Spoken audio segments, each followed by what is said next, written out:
आघाड्यावरनं कधी कुणाची कधी बिघाडी होती आहे हे जनता बघती आहे। महालोकशाही विकास समिती आहे ही आमची एक नंबरची समिती आहे। आता त्याच्यानंतर कुणाचे नंबर लागतात ते आम्हाला माहीत नाही। प्रस्थापित व्यवस्थेला विस्थापित करण्यासाठी तिथं तिसराच आम्ही आघाडीतनं उमेदवार उभा करून निवडून आणू शकतो।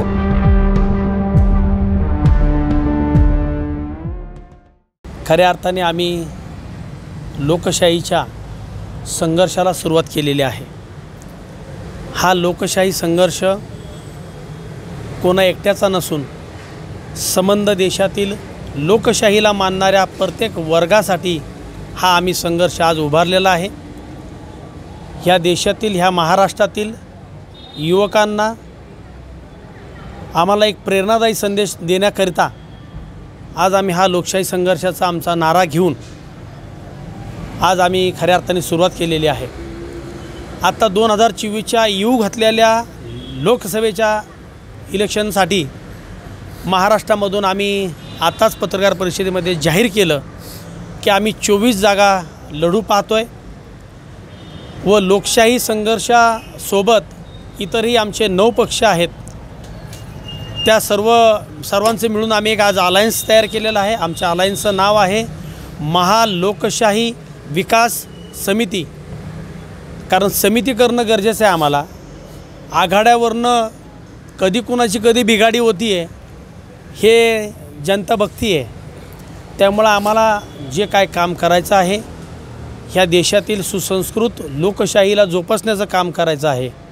ह्या महाराष्ट्राचा जो खऱ्या अर्थाने जे आपण फुले शाहू आंबेडकरांच्या सुभाषचंद्र बोस यांच्या विचाराचा हा राष्ट्र अशा सर्व महापुरुषांना महामानवांना आम्ही खऱ्या अर्थाने आमचे विचारस्थान मानून आम्ही या भारतीय लोकशाहीला खऱ्या अर्थाने आम्ही आता स्वावलंबी लोकशाही बनवण्याचं काम करत आहोत। 2024चे जे आज लोकसभेची निवडणूक होणार आहे त्याच्यामध्ये आमची 24 उमेदवार उभं राहत असताना आज आम्हाला एवढाही चांगला प्रतिसाद येतो आहे की तुम्ही निश्चितपणे आता 24 नका करू तर तुम्ही आता 48 करा। हा लोकांचा जनतेचा आम्हाला प्रतिसाद मिळतो। 24 जागा लढवणार आहात। आधीच इंडिया आघाडी आणि महायुती असे 2 पर्याय जनतेसमोर असताना हा तिसरा पर्याय घेणे मला असं वाटतं की कृपया तुम्ही लोकशाहीतील एक चौथा आधारस्तंभ आहात। मी मीडियाला आधारस्तंभ बघतो म्हणजे आमचं सर्वसामान्य जनतेचं एक न्यायस्थान म्हणजे आम्ही मीडियाला आज मी मानतो। सर्व मीडियांना पत्रकारांना मी एकच सांगेल ह्या देशाच्या लोकशाहीमध्ये लोकशाहीला आणि ह्या देशाच्या घटनेला मानणाऱ्याला तुम्ही 1 नंबर 2 नंबर 3 नंबर काय असं आम्हाला देऊ नका। कारण आता खरी ह्या लोकशाहीची क्रांतीची सुरुवात झालेली आहे। त्यामुळं आमची जी समिती आहे महालोकशाही विकास समिती आहे ही आमची 1 नंबरची समिती आहे। आता त्याच्यानंतर कुणाचे नंबर लागतात ते आम्हाला माहीत नाही। 24 जागांवर उमेदवार उभे करताय, किती जागा निवडून याल, किती फरकाने याल, काय विश्वास वाटतो? आम्ही 24 जागा लढतोय हे निवडून येण्यासाठीच लढतोय किंवा आम्हाला राजकारणच त्यातून साधायचं आहे असा आमचा कुठलाही ध्यास नाही आहे। आम्ही ह्या 24 जागांमधून सर्वसामान्य जनतेला ह्या शोषित पीडित जी 70% जनता ह्या देशाची आहे बरोबर ना, ह्या लोकशाहीतील आम्ही त्यांना जागृती करून देण्याचं काम म्हणून आम्ही आता ह्या लोकसभेच्या इलेक्शनला सामोरे जातो आहे। नवीन समिती स्थापन केलेली आहे, काय यामागचा उद्देश? यामागचा उद्देश एकच आहे, छोट्या पक्षांना अजिबात विचारात घेत नाहीत, त्यांना लहान समजून पायाने ठोकरण्याचं काम हे मोठे पक्ष करतात।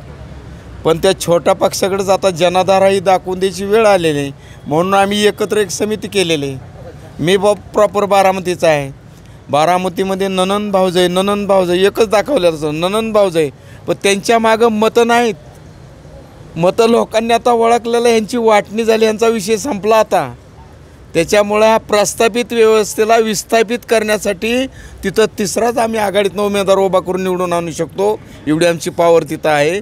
त्या माध्यमातून आज ही पत्रकार परिषद झालेली आहे आणि बारामतीचा त्या पद्धतीने निकाल लागणार आहे। बारामतीप्रमाणेच इतर 23 जागांवर म्हणजे एकूण 24 जागांवर असा विश्वास आहे। इतर जागेवर सुद्धा विश्वास आहे, पण आम्ही कमीत कमी ज्या निवडून येतील ती येतील, पण नाही निवडून आली तरी ह्या प्रस्थापित व्यवस्थेचा BJP असो, राष्ट्रवादी असो, शिवसेना असो, काँग्रेस असो, काँग्रेस शिवसेना असो किंवा राष्ट्रवादी असो, ब असो, ह्या सगळ्यांचा निकाल विस्कळीत करायला आमच्या जागा कारणीभूत ठरू शकतात.